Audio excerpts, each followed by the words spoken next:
Again, welcome. Good afternoon, everyone. Thank you so much for taking time today on your Saturday afternoon to join us. My name is Akemi Chanimai. I'm the program manager at the Oakland Asian Cultural Center. Our mission here is to build vibrant communities through API arts and cultural programs that foster intergenerational and cross-cultural dialogue, understanding, collaboration, and social justice. Today's 1-hour program, it's really a sneak peek, it's a preview of the 140 Pounds How Beauty Killed My Mother, a virtual screening event in November. And we are also grateful, and I wanted to shout out to the Alameda County Arts Commission for their support in making this event possible. And with that, I would like to hand it off to my colleague, Terri Lee. Hi, everyone. Thank you again for joining us today on this Saturday afternoon. My name is Terri Lee, and I am OACC's Development Manager.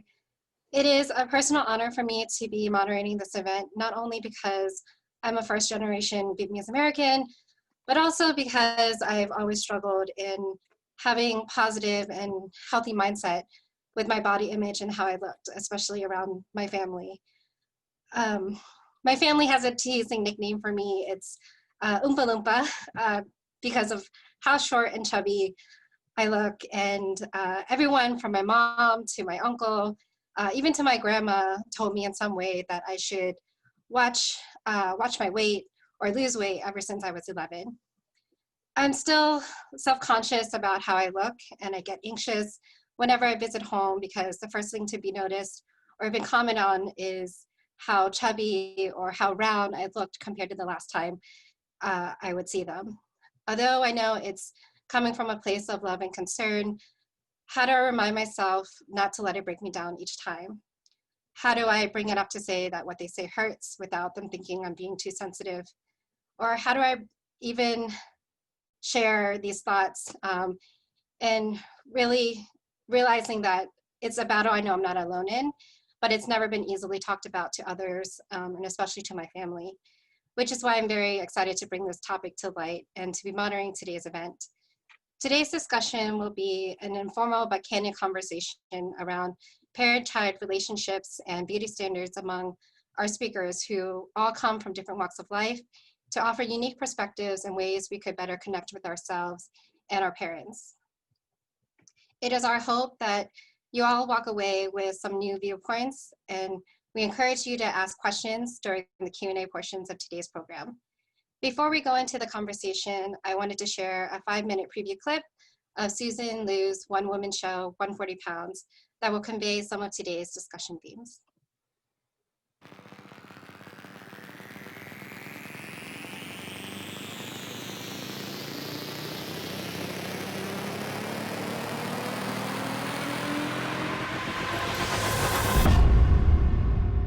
Kids say stupid things to their parents all the time. What I didn't realize was that Friday, September 27th, 1996, was the last day I would ever see my mom. That morning, she went in for plastic surgery, a tummy tuck, the narrowing of her nostrils, and a chin implant, and figured she'd be home the next day with her beautiful new body. You know, Susan, people deal with death in all different ways. Have you considered a therapist? I'm trying to avenge my mom's death here. I really think this could be it. I'm a size 8 and I'm married up because he's Korean! The gold standard for Asian hotness. Oh, shit. Thank you for coming all the way from Rwanda. I love the Vitamix. I'm definitely gonna use it. Oh, what's happening? Oh, Ma? Is that you? Last year, I retraced the steps of my mom's last day following the same exact schedule. I woke up at 5 a.m. and drove to the plastic surgery clinic. Merry Christmas, you filthy animals! Auntie Susan doesn't believe in toys, so you get a savings bond, you get a savings bond, you get a savings bond. Okay. Want some? You had this the whole time?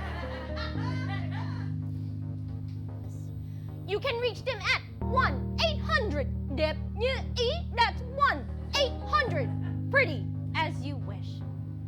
And the #1 customers for plastic surgery amongst the Vietnamese? Nail salon workers. How come you only want to talk about sad thing? Why not happy thing? Just trying to find out truth? You only focus on how she died. Why not how hard she worked? 6, 7 days a week, all the weekend. She do everything for you. Regular ticket, one try. Guaranteed ticket, all you can try. And she tried many times. For 1 month, we wait. Bà con ơi, vô đi! Bà con ơi, vô đi! Remember how you always used to invite us to go out and play and we always want to stay back and work? We'll come back and we're gonna play one last time. This Christmas, we can go to Reno and play that stupid game you like, Keno. And we can use all your winnings for the all-you-can-eat buffet for the family. Okay, you eat all my food, you make me cry, now you go home. Trời ơi. I grab our 3-foot-long Hello Kitty doll, I throw her on the couch, I beat the shit out of her saying, this is what you do to me when you say I'm too fat. We meet in 73, during the war. The first thing I ever gave your mom was crabs. Excuse me? In Vietnam, when you give women crab, she won't marry you. And it would be really great if you could make it more obvious when you're around, but don't do anything creepy like write on a steamy mirror or anything. Don't cover up the story. Don't cover up the story. Don't cover up the story. I'll have the chicken feet. No, too fatty. How about the shrimp dumpling steam? Good for you. You die from a tummy tuck and now you're telling me what I can and can't eat? I steal your mom. And I see everything. And I see when you're smoking a pot, you get all the high. Then you eat 1 bag potato chip and then you sad you cannot wear bikini. And cut the avenge my mom stuff. Not cute, I don't like. When you're a little girl, what did you want to be when you grew up? What did you love about me?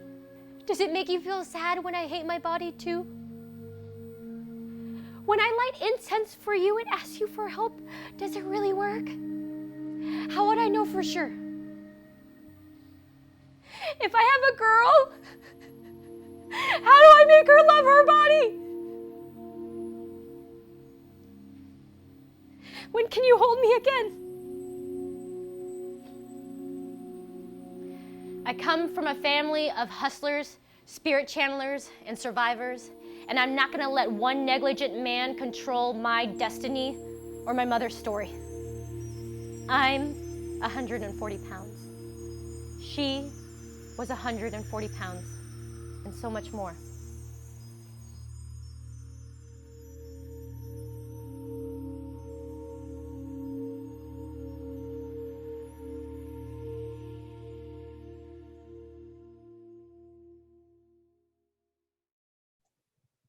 Wow, every time I've watched this clip, I'm still amazed that this is all a one-woman show, but yet we meet so many familiar and complex personas throughout this unraveling journey of self-reflection. And I actually want to kick us off into the discussion by directing my first question to Susan, who's the playwright, performer, and producer of 140 Pounds.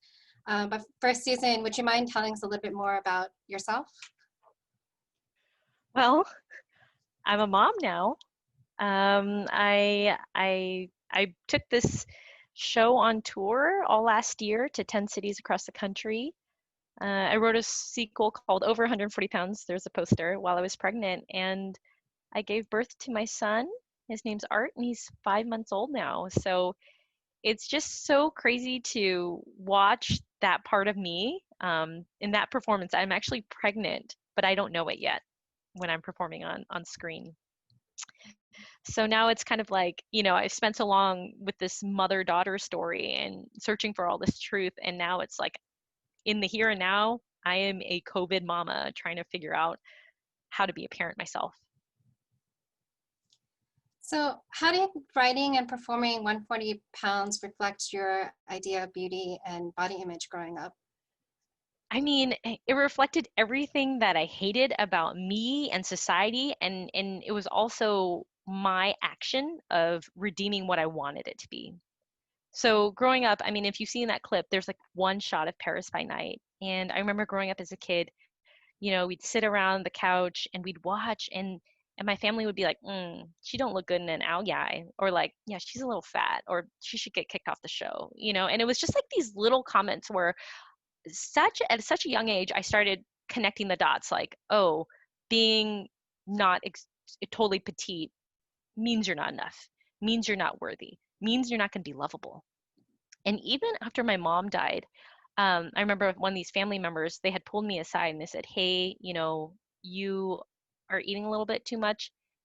No one's going to ever love you if you're too fat. Like, no one's going to marry you. You're going to be alone. You're going to be a spinster. So why don't you just eat a little bit less? And I believe it's these types of messages that, you know, drove so many women like my mom and women to this day to do plastic surgery, to just fine tune themselves a little bit so they could be enough. So I grew up always with just feeling like, if only I could lose another 5-10 pounds. And it was after I got married and I really realized the emptiness, the void of my mom not being there on my wedding day, that I started going back on this journey to try to find out who she was. And part of that was trying to track down the man responsible for her death, but really it's just trying to find out who she was. And I was faced with a family that didn't want to talk. And so I've been grappling with this, just, you know, being Vietnamese American, Asian American, it's just like the disconnect across generations to talk about the past, to really face trauma, so that, yeah, I can heal and move on, but in doing so, it's so painful for everyone. And so that's why I wrote this show called 140 Pounds, is because I think the more that we can talk about our weight, the more we can remove the shame around it, right? Like, no one ever wants to say how much they really weigh. Maybe you even lie about it on your driver's license. You know, my mom had lied about it on medical forms. She said she was 110 pounds when really she was 140. And I think the more that we can look at the truth and just say it as it is, the more we can dismantle that power that, you know, body insecurity can have over us. And so that's why I wrote the show. Yeah. Thank you for that. And, you know, to your point too about the disconnection across generation, that's why we're really excited to have Nelly Nguyen with us, you know, to offer that perspective from an older generation that, you know, we don't always get to have openly, you know, talk with. And so my next question is actually to Nelly. But before that, could you, Nelly, could you introduce yourself to everyone today?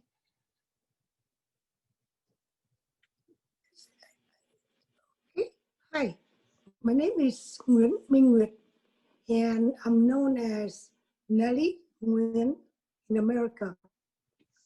I am a senior. I'm 76 years old. I'm retired from my work for the last 12 years. And I'm here today at Susan's invitation just to try to clarify some of the misunderstanding between my generation, like, you know, the refugees, and the younger generation, who most of you are, you know, came to America very young, as very young children, or even born here. So the gap between the different cultures and language is really deep. About the question on how to bridge the gap, I don't know. To me, I just think that, you know, if you young generation, you know, like you learn the language, then you might be able to understand more on why we say things that we do. So, you know, like very first thing, you know, for greetings, we always say, "Con ăn chưa?" Have you eaten yet? It just reflects the poverty and the lifestyle in Vietnam, which was a poor country torn by war. So eating to be very full is a luxury. It is a luxury for us, but not for you youngsters who grew up in America the Bountiful. So you do not understand that. So you ask, how come your mom always feeds you and still want you to be thin? It's just because we don't connect the dots. We don't think that eating too much will make you too fat. Just eating is one thing, and being fat is another, a different story. The word diet never existed in Vietnam. People are not. Rarely you could find a fat person, especially girls. Yeah, it was almost like a luxury to be on a diet. Yeah. Right. Like that didn't even happen. Right. Right. So, so it's just perpetuate here, even though here it's completely different, right? There's always plenty to eat. So, when you go, into family reunion and your mom or your aunt, try to feed you, then just, tell them that, no, you're full, you don't need to eat more. And especially, you don't need to gain weight, and say it with humor. They could understand, because I bet you that they do, need to consider that too, because coming here, most of the older people, especially women, gain weight. Everybody gains weight. And everybody just, wish they would be as thin as when they were in Vietnam. So if you just tell them that, you don't want to gain weight, or you don't want to eat too much because you're already too full, they would understand.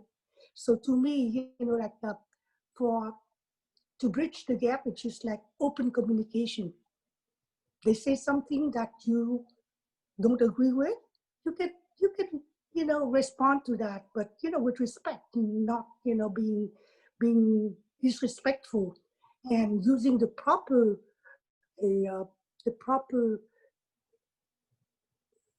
how do you say that, address. Like in Vietnamese, you say bà, má, cô, chú, anh, chị. Everything is very distinctive, right? It's not like here when you say just you and I.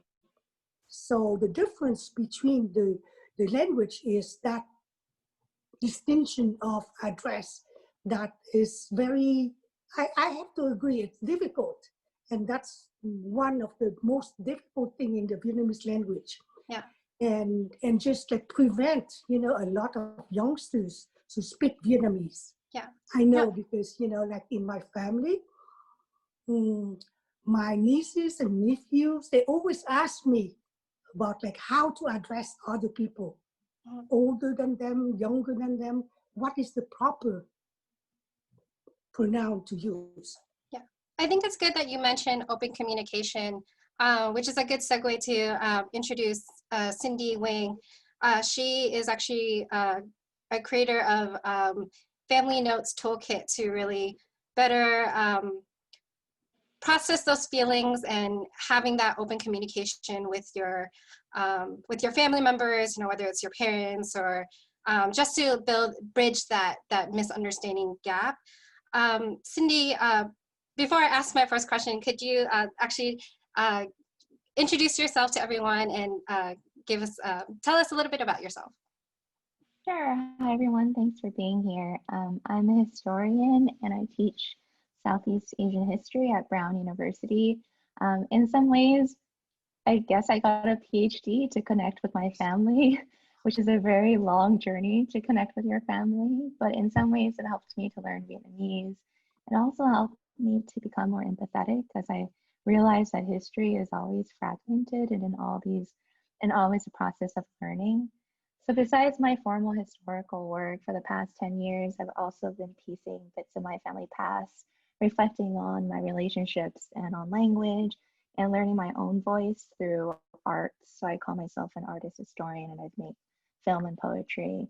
And I'm currently through actually working on these different arts reflection projects. The biggest one that I'm working on right now is actually called Mẹ Translated, or Mom Translated, which explores intergenerational language and love. And that was kind of the organic way in which Family Notes came together, because essentially I was it was learning Vietnamese formally, learning about the history, learning about historical practice, and then also making all these like poetic films, trying to navigate my relationship, certain words that I was raised on, such as like sacrifice and duty and difficulty with my mom.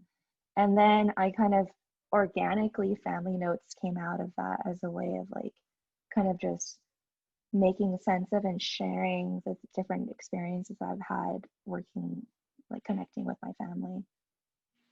Could you elaborate a little bit on that in terms of sharing what those new types of conversations with your family was like after you utilized the toolkit, and why you designed the toolkit the way you did?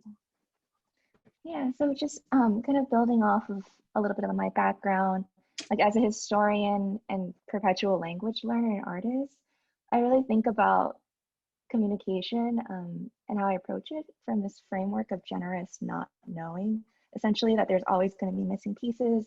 There's always some type of mistranslation that's happening, and then I always come from a place of generosity to continue to learn. So it's roughly in kind of in 3 parts. Right now it's in development. So again, like please, I'd love this to like continue this conversation and inform the development of the project. If you'd like to be involved, please reach out to me. I think we're going to share links in the chat.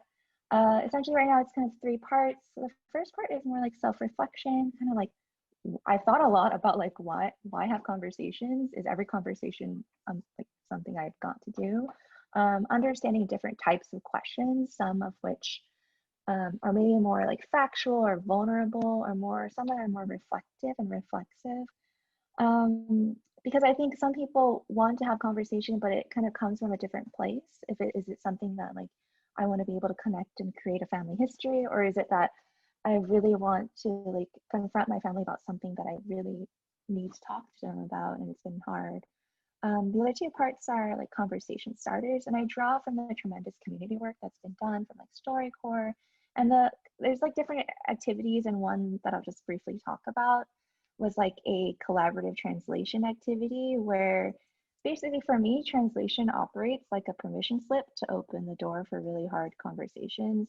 So like with my mom, I'd be like, oh, Mom, what's the word in Vietnamese for like embarrassed? And then she'll explain it to me like so how. And then I would then like ask her like, what do you mean? Is like embarrassed different from shame?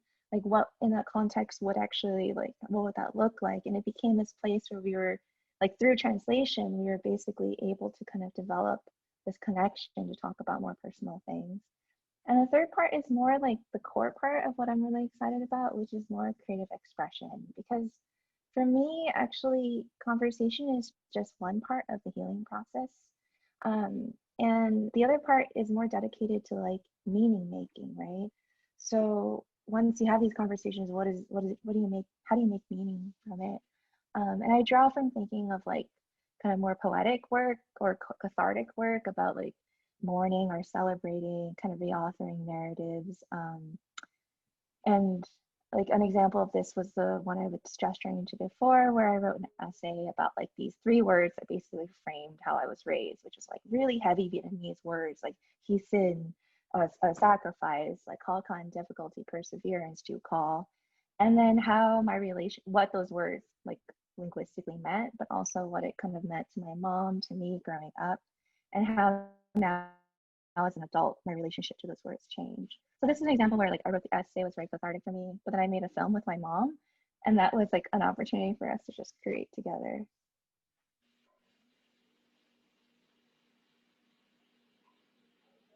So actually, I wanted to pose one more question that actually came from one of the participants today. They asked, do we have to bridge the gap generationally, or can you just respect the distance, and by doing so, that's how you bridge the gap? And I know, Susan, you're kind of having a similar experience with your father, and asking that there's that fine line between respecting the distance, but also trying to convey that like this is really important that you want to talk about. So I don't know if Susan or Cindy, you wanted to answer this question. I'm happy to chime in on that. I mean, it's just like, how can we move forward if we don't know what came before us? You know, like the elders, the older generation, they are so a part of who we are. It's almost like subconscious, right? So I think it would be quite foolish to think that we can move forward without truly acknowledging the past and making peace with the past. Like, you can try to do, like, I guess what I'm trying to say is I've done plenty of personal self-help groups and meditation and all this stuff to help me, and therapists. Like, I'm not knocking on any of those things, and they're very important tools, but the older generation is critical to who we are. And I think if we can make healing with the past, then there's less power or pain or shame around who we are to do the things that we want to do. And if anything, use the past to make us feel even more powerful. So I think intergenerational is critical to moving forward.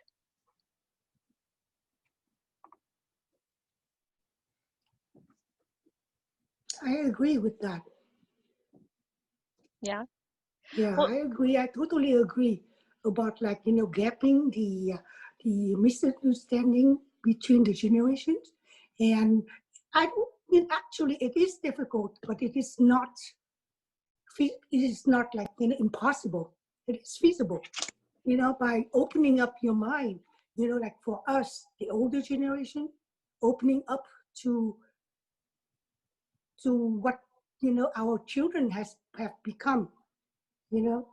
So like but it is hard.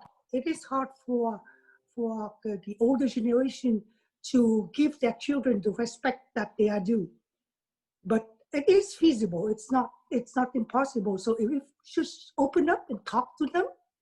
Well, okay, I want to believe that it is feasible. So I want to use a real life example that I'm going through right now.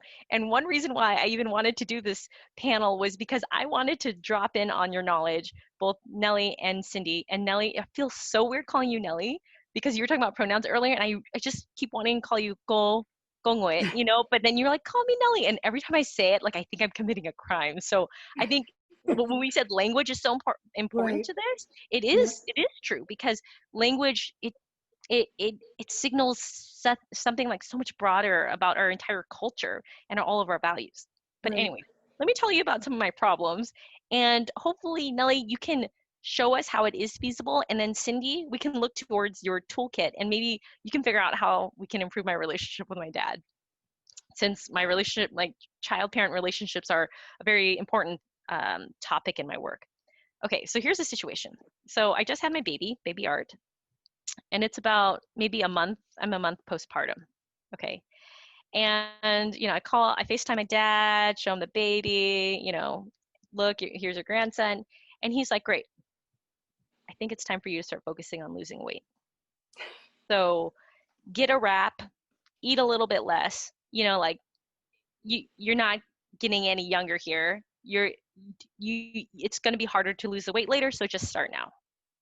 And I'm kind of sitting there, I get really choked up, and I don't know what to say, because I'm kind of like, I do not even know how to start in Vietnamese, being like, well, when I'm breastfeeding, it requires a lot more calories, and I need to feed my son, and, all this stuff. Like, all I'm doing is I'm just like, I feel frozen, because I'm kind of like, but Ma died from plastic surgery malpractice. Like, she died because she wanted a tummy tuck. Like, why are you talking about my body right now? Like, why can't you just talk about my son? Why are you showing up in this way? But what really comes out is I say nothing. And then I'm just kind of like, okay. And then I process it and process it. And then I'm just kind of feeling like really gross, because I think with my generation, it's so hard to have these kind of conversations that I can have in like Western settings, where I can say, hey, when you say this, I feel this way. Like, I'm trained to do that, but I cannot do that with my father. So Nelly, if you can, I mean, you're the same generation as my dad. What is he trying to do? Like, what does he really mean? I cannot speak for him, but But if you did, this is my my view. First, he's a man. He does not understand, women's, if it was your mom, she wouldn't say that to you. She would understand that, after you give birth to a child, it takes a long time to recover. It takes at least 6 months to a year to recover, right? So your mom would know that because she gave birth to children, not him. He doesn't know. So that's why he just thought that, oh, okay, it's a month, so it's enough for you to, now you have to stop to diet again, which is not true at all. If you want to breastfeed your child, you breastfeed your child, you have to eat. And you are allowed to gain, not only allowed to gain weight, but obviously you will gain weight because you have to eat for two, not just one. Right. But I mean, I think here's the question is like, what is a parent's fear about you being overweight and it's not even overweight. It's just like not, let's be frank, like Barbie thin, right? Like what is the fear here? Could be because of your mom, since your mom was, put so much, emphasis on her weight, then your dad just transferred that to you. And then he wanted to prevent you to, having that problem. So, but what he does not understand is, you cannot do it too fast. Those things, it's just like take time. And like I said, diet is not, something that that Vietnamese people understand very well. They just starve themselves to get thinner, and that is not diet, right? Well, I hear you, and of course, men and women, like men are from Mars, women from Venus, like, but Terri had started off this session also talking about her family and their judgment of her bodies. I mean, Cindy, like, you know what I'm talking about in terms of like when your voice kind of like your throat kind of gets really dry and you're like, I have so much to say, but I don't even know where to start. Given your toolkit, like, how would you advise me to start to broach this topic with my dad? Yeah, even as you're describing the physical reaction to it, I'm like feeling so small and so helpless as I relive all the times that I wanted to say something. So in this like concrete example, I'm wondering, like you said, you were describing certain, like, I guess you said Western situations where you can use like I feel or different types of words, which are linguistic turns of phrases, which are kind of in your language of expression, your primary language of expression. So in your like imaginary situation, like what would you have wanted to tell your father in English or Vietnamese? I need to feed my child right now. And, guess what? I don't think it even matters if I ever lose the weight. So I actually want you to focus on my child and ask about how my health is and how I'm doing mentally. And that would be the best way to show that you care about me. True. So, And, that's the really older beautiful. generation have to learn about that too.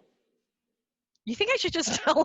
Wait, I think you should tell him is this the intergenerational, that's the solution, is just say it? Well, here's the thing is that I think what like Nelly was saying too is that I think a lot of miscommunication happens because of like certain assumptions or spaces of not knowing. Either like maybe it's because he hasn't given birth and he just doesn't know, or secondly, he doesn't maybe like necessarily know how those turns of phrases are actually like what you don't really need right now. Like you're like, I don't need that. Like that could be, I don't even know if that's useful in any situation, but like that could be just like what he was told or what he thought is good. I think someone in the chat was saying like, associations about beauty and power and privilege and how, like it's just like what parents think is good, generally good for children, even though it's very problematic.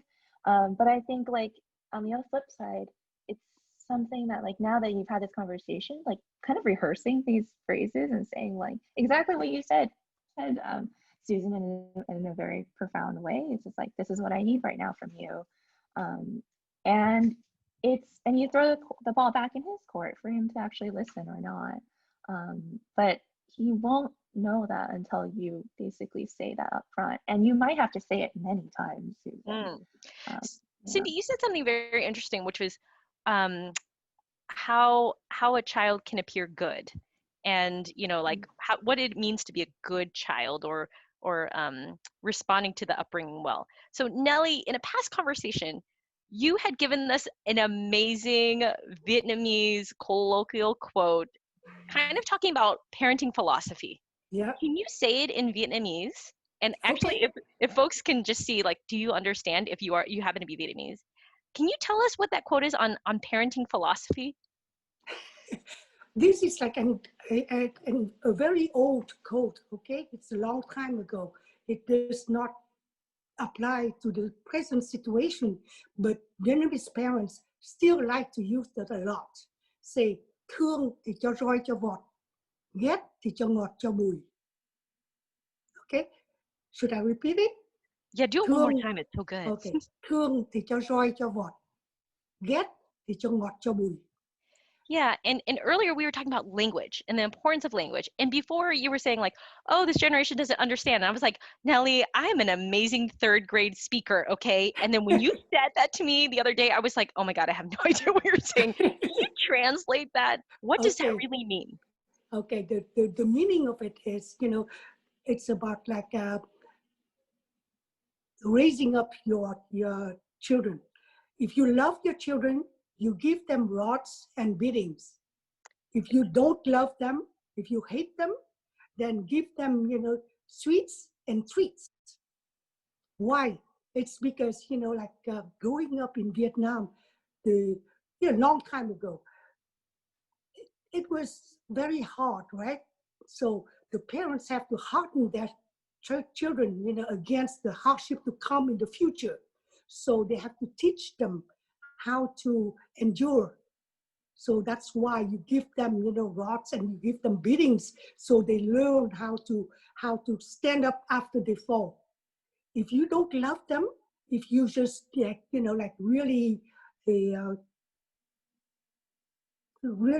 really just pamper them, then you give them a lot of sweets and treats, and they could grow very soft, and they will not be able to face difficulties in life. That's the philosophy behind it. I don't agree with it.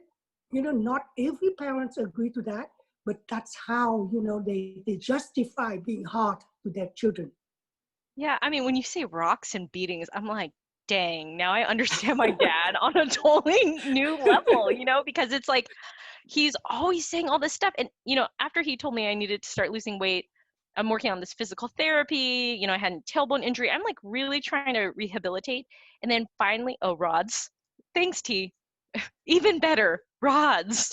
It's like, there came a point where I was like, I'm going to show him. And I started doing Zumba, and I started like doing this Nike Fit out. And I was like, I'm going to be even more fit than before. Like, I'll show you 140 pounds, like it was so, because he like got into my psyche. And you look at these airport books around like building grit and how do you, create the next generation to be self-resilient and all these things. And I'm like, oh my God, like, I don't think our Vietnamese parents like even knew what they weren't consciously taking someone else's philosophy. That was their philosophy. And it created a generation of children of war that, that trauma doesn't leave them. And yes, it is painful, but it is powerful. So it's this like double-edged sword, of like feeling like, oh, thank you, but why? Like, can we just be done with the rods now? We're over 30 now, right? Well, here in America, if you touch your kids like that, then you would be arrested, right? So that does not, translate to the present anymore. So, I mean, Cindy, like, given the work that you've done with your toolkit, I mean, how do we take a statement like that? And how do we, as 1.5, second generation, third generation, like, how do we make peace with that and understand that, but also still get what we want? So I have it all. I love it. So I think it's okay. So there's a few things which I think kind of this phrase reminds me of, specifically like this notion of like truth and tough love and the pain that comes with that type of child rearing. And I think that one thing to recognize is that, you know, that's the tools that like our older generation or like even my mom, my parents had, and that's what they were kind of using. But like there's other spaces for, at least for me, to like receive like nurture, receive like different types of more verbal support and love. And like, you know, I'm learning those tools too, and I really want to also like share that to like my parents, because like I think one of the challenges is that in my toolkit that I'm working through, and that in my own life that I've seen with my parents, is that they're constantly changing still, and they're still, I mean, they say that adults don't learn as fast, but I think we still do learn, and I believe in it. And like I've seen my parents change over the ages, so I don't want to like kind of you to like necessarily like lose out hope that, you know, at some point maybe your father will like kind of learn new ways of communicating with you.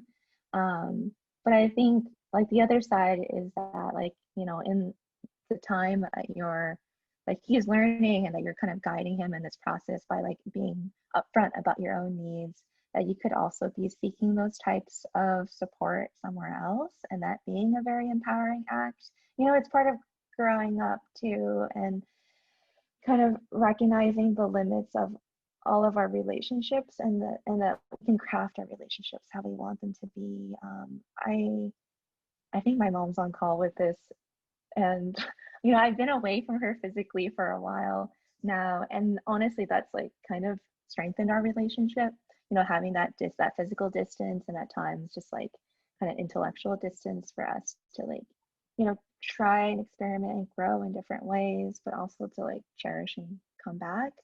And maybe this connects back to one of the other questions about like if all generational conflicts should be bridged. I think there's also kind of a patience and time that comes with like, you know, you can like throw out like what you need in terms of like telling your dad like this is what I need from you, and it's in his court if he wants to reach back, but he also needs to come back in his own time as well.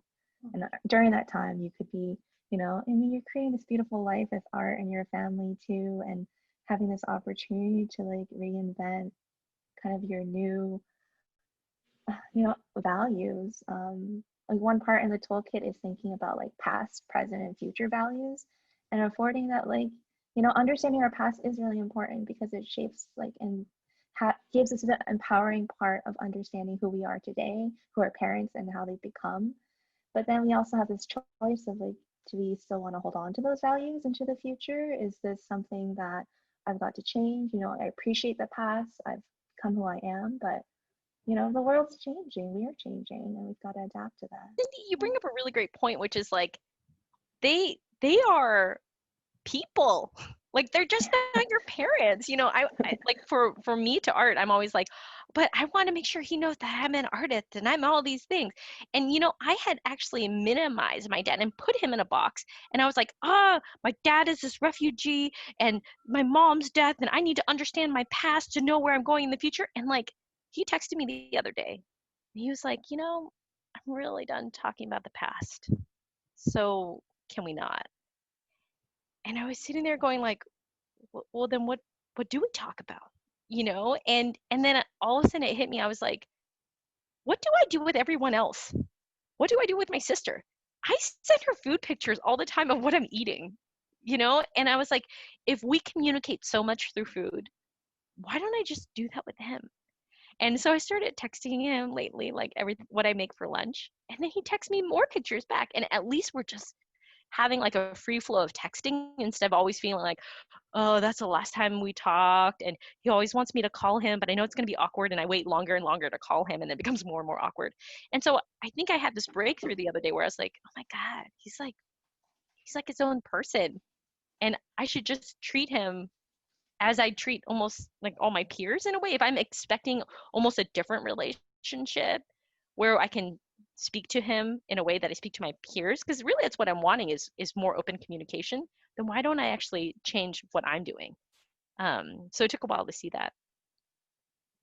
So going back to kind of talking about the differences between genders, I actually want to use this as an opportunity to segue into the Q&A portion. And one of the first questions that we have from our participants is from Tao. She said that in my Vietnamese family's experience, the word sacrifice is used often across experiences in America and time with women more than men. Why is that? Why does it mean, and does the gender make a difference when it is said? Nelly, what are your thoughts on that? Well, it's again, you have to go back to the culture. The Vietnamese culture rely heavily on women. The women are really the pillar of the family, not the man. The man just go out and earn the living, but there's not care, or there's not know anything about like the running of the family, the raising of the kids, and all that kind of stuff. So they really rely heavily on women, especially later, under the communists. Women, the wives have to do, like I have to say, 99% of the work to feed the family and to, bring up the children and everything. So, it's just so easy for everybody to just shift, the challenge or the work to the women. That's how I can explain it, because that's how I've seen in the past. Well, I cannot speak for everybody, but my experience, it's how it is. Yeah, I would. So it does have to do with gender. And I mean, I guess the other part of that question is like, now what? Recognizing that there's like this gender dimension to words such as he sin, and the kind of the tremendous imbalance that comes with labor, emotional labor as well, that fall upon women, such as, like, I remember as a kid, like growing up, and then like essentially, like, I mean, I grew up with two other sisters and a brother, and being kind of raised in this environment where I was like hyper vigilant of others' emotions and others' needs all the time, from like how we're eating and seeing that like there's, everyone needs to get a piece of this meat because there's a limited amount, and then like I can't get two before someone else gets one, and I was just like so hyper aware of that. And I'm wondering, like, as I'm becoming this adult, wondering where that came from and how exhausting that is, and how I want to unlearn that. And I remember like bringing this up to my mom, and this goes back to the question of changing too, is that, like, as I grow up in America, like I'm undergoing this like feminist awakening, and I'm taking my mom on the journey, whether she likes it or not.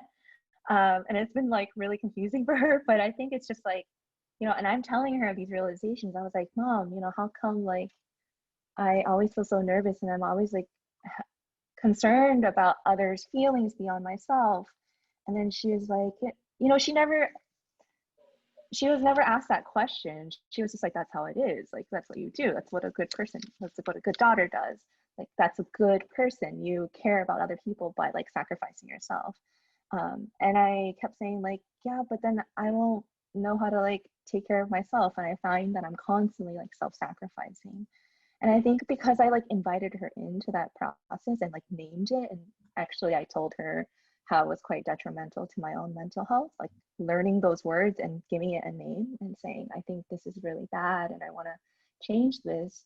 She started to realize too that, like, she was taught that by her mother, by her sisters, by other aunts who are basically giving all these gender expectations, and that she's just like, what, there's other ways of being too, like, so she's trying to kind of subtly change that. And I see it with like how she's raising like the grandkids now, and she's lived more in America now than in Vietnam, and she's like developing kind of the cultural or different types of toolkits around kind of calling out injustice and inequality, which is super cool to see like my mom go through that. So, I mean, what you're saying is like they're open to being influenced. Yeah. Yes. Whoa. Yes, I think so. I think all parents are very open to you know, like being influenced by their kids. They listen to you guys. You know, believe it or not, your parents, you know, are in awe of, you know, your everything that you have realized, and they are open to suggestion because they are aware of the change. It's not that they are not, it's just that they do not know how to communicate their fears to you. So, you know, if you guys just open up and talk to your parents, like texting, for example. I agree that, you know, you don't need a long conversation, because long conversation, you know, people tend to not be too open. Just short, you know, short conversation, and just one topic at a time. Then texting is, I think, is the best way to, you know, like to get the misunderstanding. Yeah, my dad is using emojis like I've never used before, so See, I'm learning about that. they love it. So following up to the question about sacrifice, Danielle asked us a question that I feel like I could relate to. She said she grew up with her mom saying that sacrifice is love, but for her and women in Danielle's family, sacrifice also resulted in abandoning themselves. How do we love our families without abandoning ourselves as women?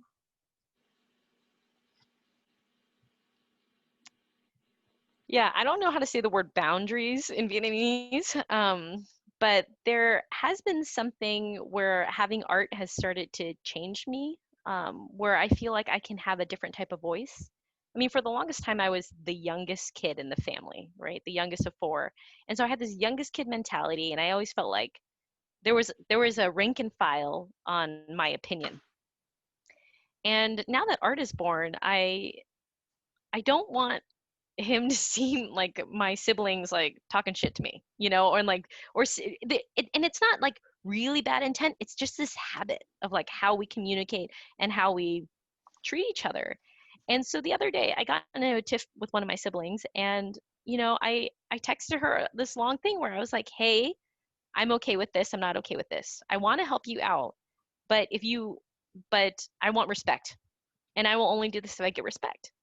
I just want to let you know that. But it took me like hours thinking about like, how do I say this to her? Because I don't usually say that. I keep in line with my position. And so I think there's something, for me, art was just a forcing function for me to just have a different voice, because I was so trained for so long to be that sibling and to be that position in the family.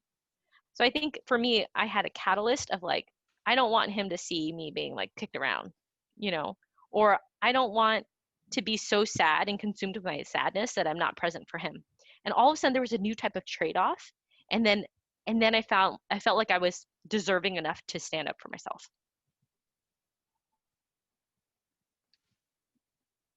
So actually, there is a follow-up question to that, Susan.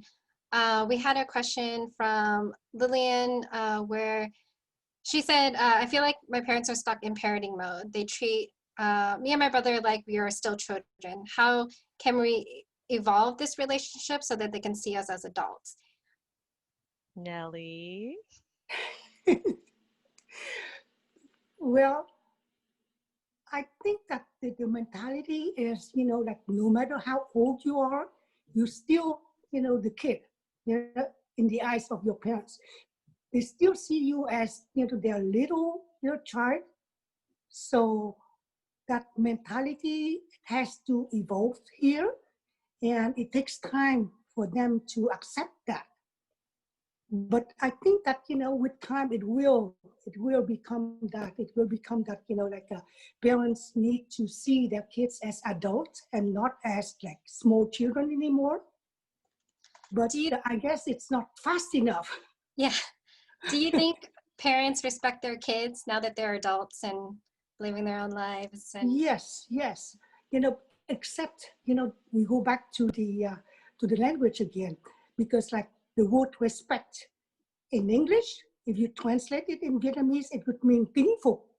And in Vietnamese, when you say kính phục, it's not the same as respect in English. there's a nuance in there, right? A nuance that it's very distinctive to us who understand the word respect. Respect is not like, you really, like in awe of that person. That's not true. Respect is just like you accept the person, as, having value or their own. What Vinh Phục in Vietnamese mean that, you really, really, take everything they said as like the top of everything else, and you have to listen to them completely. So, the difference is in culture and language is right there. Wait, I've got a dying follow-up question to that, which is like, I think as an adult child, I am still looking for approval from my dad. And I want him to be proud of me. And he's never said it. How would I know if he was proud of me? I bet you that he is very proud. But no, how would you know? Okay, the only thing is, like, what would he do? Vietnamese people are so ingrained into like hiding their emotions. They don't want to say it. But what are they protecting themselves from? You don't know. But ask somebody else. Ask one of your siblings. Ask one of your uncle. What did he say about you? Then you would know that he's very proud of you. They hide it from you. They don't want to say it to you, but they could, really, say that to others. So ask around, and then you would know that he's very proud of you. Because that would be feeding me candy. That's just the way it is. To tell you the truth, like it's hard for have you ever seen, Vietnamese parents say "I love you" to their kids? They don't. And does it mean that they don't love them? Not true. They love them to death, but they don't say it. Right? Right. Do your parents ever say to you that "I love you"? My dad's he's starting to text it in a funny way, and he'll call me sweetheart, which is like super weird. But saying it's different. That's yeah, totally. It's totally different. Oh my God, I've loved our conversation, and we're already at time. My God. Yeah. Terri, how do we keep this magic alive? Is there what's after this? Because I feel like I'm getting all these breakthroughs. We don't have any other programs after this. We also want to be respectful of the panelists' time and the participants' time. I was going to ask one more question that came from the Q&A box, but let me ask actually Kemi is our programs manager, if she can jump on and see if we can keep this conversation extended for another 15 to 30 minutes. But okay, yeah, people are saying encore, keep it rolling. We have nothing better to do, Eric. Well, thanks, Eric, for that. So actually, I wanted, how are you panelists feeling? Do you want to answer a few more questions before we close out? Just want to be respectful of your time. Yeah, I'm cool with a couple more. Yeah, I'm fine. Okay. So we had two more questions, actually 3 more questions. One came from the chat box. This was a while back from, I believe, Karen. It falls back on Nelly, your response about talking about the war. For her family, they don't talk about the war, but do you think in order for us to find peace, we need to come to terms with what happened during the war? And if so, how do we do that? That's a big question. I don't know. I don't know the answer. It's just that, to me, it's just that I think you have to forget about it, Not forgetting doesn't mean that, you just put everything aside and not think about it. You always think about it, right? But you have to let it go, There was a lot of things happening in my life that I had to let go, because if I don't, then I don't know how I'm going to be, how I'm going to live, right? There would be no happiness at all. So just, my only, I don't know, just you let it go, and then you try to better your life, to learn from that experience, to learn from the world, to learn from all the difficulties that we have faced, and then now adapt it to the life that we have now and not take it for granted. You know? Yeah, there, so there's this phrase in my show where my dad is saying over and over again, "Bawadi," Yeah, let it go. right. For the longest time, I was like, oh my God, you know what that is? That's denial. And denial is the first step to the healing emotional curve, because I was like, why is he in denial? And I think this statement is very interesting because you can see it as denial, or we can go back to the Buddhist roots of Vietnamese culture and being like, oh yeah, it's also about being in the present moment, right? Or it's about freeing your mind from the trappings of your mind of always wanting to cling to things. So I just see it as, you can see it as both ways. And I think the question is like, where are you really at? Have you been in a place where you really faced whatever you need to face? And are you in a place to finally let it go? Because I think if you let it go as in hide it or avoid it, that's not letting go. No. You still haven't fully gotten yourself into a process where you can really let it go. So I just think that there should be a distinction there, because we could always say, oh yeah, you should let it go. But the question is like, what's the intent and where are you at really? Because only you are going to know if you're still stuck, right? Or if it's still like this stagnant energy that kind of like bothers you in a way and you don't know what is bothering you, but you know that there's something not right. Yeah. So we had one question, I think, Cindy, maybe you can help answer. This is from Christina. She asked, how do I get my parents to respect my decisions and me as a person? They interpret the word respect from parents as obedience and deference, and I don't obey my parents.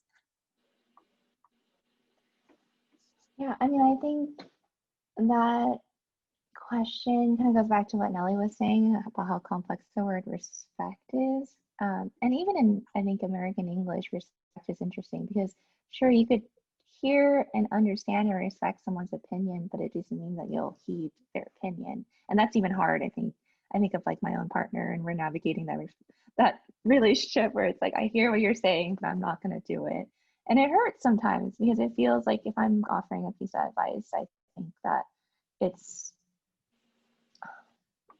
it feels like I'm like, if I were in like the parent's position, then I feel like I don't have a role and I don't really have a clear purpose, especially if like my voice is my suggestion isn't really being validated. And I think like kind of putting myself in like the parent's shoes, which is that like actually like to say that same thing where it's like, okay, I understand and I respect like that you told me to do this, but actually like I thought a lot about what you said. I'm going to do it this way for X, Y, and Z reason. It doesn't mean I don't respect you and I appreciate your advice in other situations, but this one, like, it's just, I've thought a lot about it. And I know it's hard and I'm saying it like it's easy. But I think like, I remember trying those turns of phrases in Vietnamese, like just being really calm about it and saying like, having those two parts where I've thought a lot about what you said. It could be valuable in this situation, but it's not in my situation. And standing by that. And I think it's really hard because I know that out of this, like kind of dark or mean statements could come by. And I think there could be some kind of misunderstanding where the parents may be feeling like, oh, you're just disrespecting me. You're not listening to me. Why are you being so selfish, etc. These are things that I've been told. But I think it's just like if you really, really believe that like what you're doing and you stand by that, then stand by it. And I think, and your parents will over time respect you for that, because even if they might not understand you at first, but to show that you've thought it through, and to stand by that, it just shows that you're also becoming an adult. And then like kind of tempering that with a bit of love to say like, I appreciate you for X, Y, and Z reasons, and I love you for these things. I know we said like Vietnamese don't say love, but I actually introduced the word I love you into my family by saying it in English. We never say it in Vietnamese. But then like we feel more comfortable saying that. It's like, I love you. It's like singing happy birthday in English. Yeah, exactly. I love you, mẹ ba, nhưng mà, but I'm gonna do it this way. So we are close to it being 3:10, and I don't want to extend it any further. So I just want to ask each panelist a final question. And I do encourage all participants to continue the dialogue, either with, the panelists. We've left their contact information available, but also we are planning on doing a virtual screening and having a Q&A with Susan Liu on November 14th. But our final question is, what's a final piece of advice you'd like to give to all of us in trying to have a better intergenerational conversation with our parents? And I'll start with Nelly.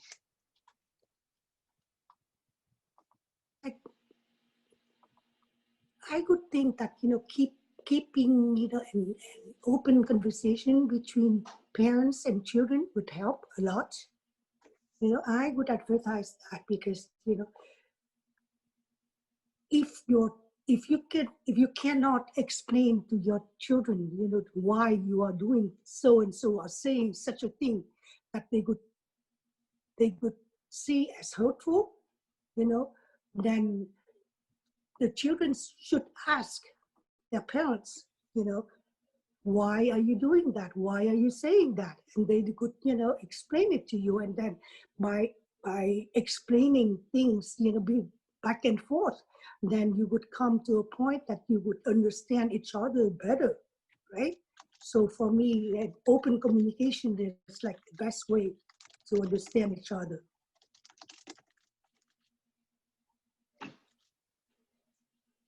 Cindy, do you have a final piece of advice in regards to having better intergenerational conversations and being able to feel closer with our family without feeling too awkward sometimes in communicating with them? Yeah, I think just a reminder that this process is really hard. We've lived with our loved ones for maybe a long time. We've seen the negative aspects, and we kind of hold those difficult or dark experiences or conversations in our bodies. And that's why it's hard. But at the same time, like, I think if you are bringing up a conversation that you want to have, like, coming to it with a space that you're going to let the other person change too, that they're even though all these past resentments have happened in the past, but it's like, this is the present. Instead of holding on to like these past resentments, like kind of letting go of them. And I think specifically like how my relationship with my mom has changed over time, who's like kind of my hero right now because she's always learning and growing. And I was cleaning because I'm in the midst of moving, and I pulled a letter. So I'll just quote one part from her, which she was just like, I can't believe this is my mom. I almost don't recognize her. But she basically says like, vì giờ mẹ cũng hiểu ra một điều một cách yêu thương, người khác là mình phải yêu thương bản thân mình. Essentially, she says, now I've understood something new, which is a way of loving other people is that first you have to love yourself. And I was like, Mom, where have you been all my life? This is amazing. And I was just like, so it's just this homage to like, our loved ones being able to change and grow, and like allowing them to grow and that relationship to grow and change. And Susan, do you have any final piece of advice you'd like to share with us? Yeah, I have two. One is to think about and observe the things that they care about. So my dad, he used to be a gardener, and he had these prized rose bushes that he used to take care of. And I just got this place. It's got some rose bushes. I don't know what I'm doing. I like cut off the dead ones sometimes. And sometimes I'll walk by and I'm like, I'll look and I'll be like, oh my God, like, where did all these buds come from? Like there will be like 4 or 5 of them. And then I'm like, wow, these things are blooming. But I walk by this rose bush all the time, and I have never noticed them emerging. And so when I look at this rose bush, it always gives me this hope that yes, there are ones that are currently in bloom. Yes, there are ones that are dead. And then yes, there's these buds that in a way it's like out of my control, right? The plant will give like spring life when it does, and that's beautiful. And so I walk by this rose bush, and I kind of think it's my dad, honestly. And I'm just kind of like, it gives me this sense of hope that there are things that are happening when I'm not trying to force it. And what I've learned recently is that the more I can just tell him what I want and tell him the vision for what I want. So recently I sent him a birthday card and I said, "Hey Ba, happy birthday. I just want you to know I hope we can heal our relationship." I didn't say how. I didn't make it conditional for you telling me all of our family stories. It was just like, this is just what I want. And you know, Nelly had opened up our talk today with this phrase, "Gong An Gong Jia." And I had created these cards that also say the same thing, because I think, like, at the end of the day, Asian Americans, we communicate with food. We communicate with food. And to get to this place where I expect my dad to be like Danny Tanner from Full House, where he hugs me and like there's some moral and there's some lesson, he loves me as I am, like, that might not happen. That might never, ever happen. But there's these things, you know, like, I was just like, but we can communicate through food. So I made these cards. This one says, "Did you eat yet?" And inside it says, "Because you make me feel full inside."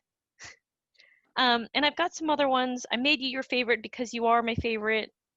You know, and I'm just kind of like, communicate how they communicate.